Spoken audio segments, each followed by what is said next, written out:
Hiroshima Prefectural Industrial Promotion Hall, or, yeah, this guy.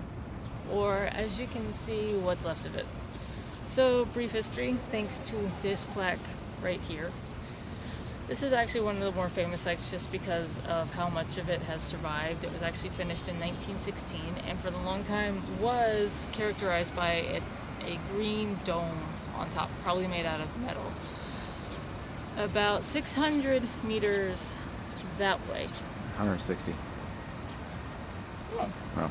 600 meters. Altitude is 600. Okay, so we'll fix this again. Alright, so 160 meters that way at an altitude of 600 meters is where the bomb actually went off. Like I said, it actually did not hit the ground, so I was wrong, it wasn't right here. But sadly, everyone in the building was killed instantly. Anyone within like a couple 100-meter radius was instantly dead, is the easiest way to put it. There's a river here, and there are a couple rivers over that way.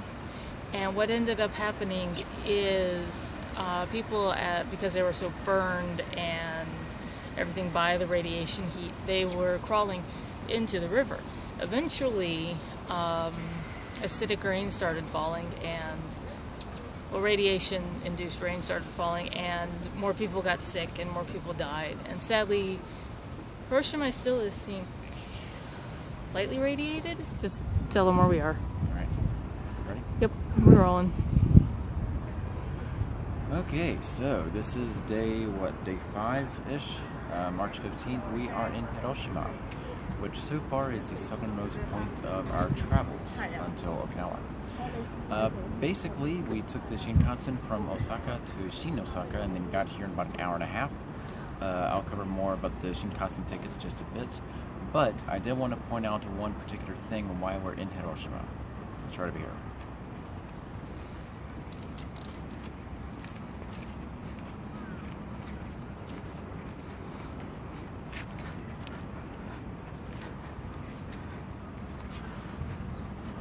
Still can't quite see it. Really?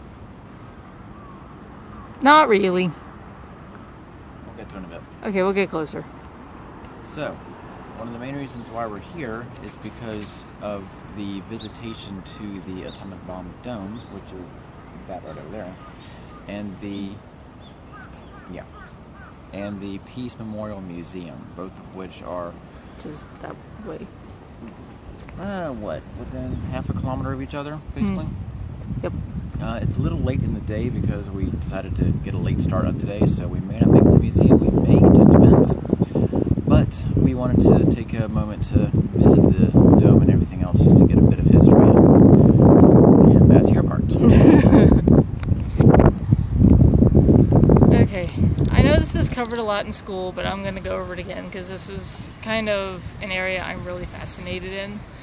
So, in August of 1945, right at the end of World War II, the Americans decided to drop 2 atomic bombs on Japan.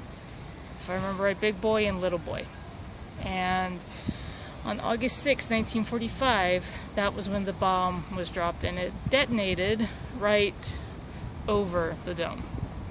This one did not actually make an impact with the Earth when it went off, so that's why the dome was left. But most of the area around here was pretty much completely obliterated by the explosion and subsequent mushroom cloud.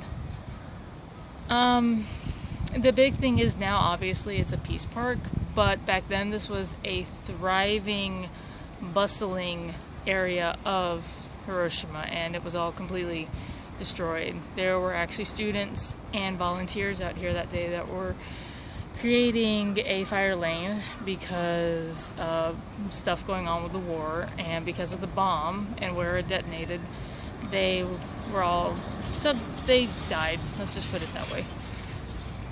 Today, Japan's definitely one of the top nations that is against any type of nuclear weaponry, and they have every right to be, with the fact that they have seen this firsthand.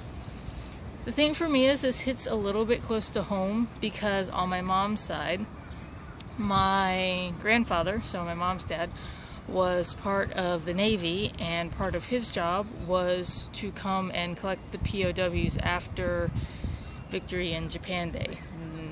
That's not something he talked about ever. The other part of this was my great uncle on my mom's side was also one of the scientists that created the A-bomb that was dropped in the city that never was, over in New Mexico, I think so, somewhere over there in the west of the US. So this hits a little bit closer to home for me than probably Kyle, so we're going to go stroll, and I will say this is a pretty park, even though it symbolizes something really devastating in their past. So we'll go walk and we'll show you some clips and pictures as we go.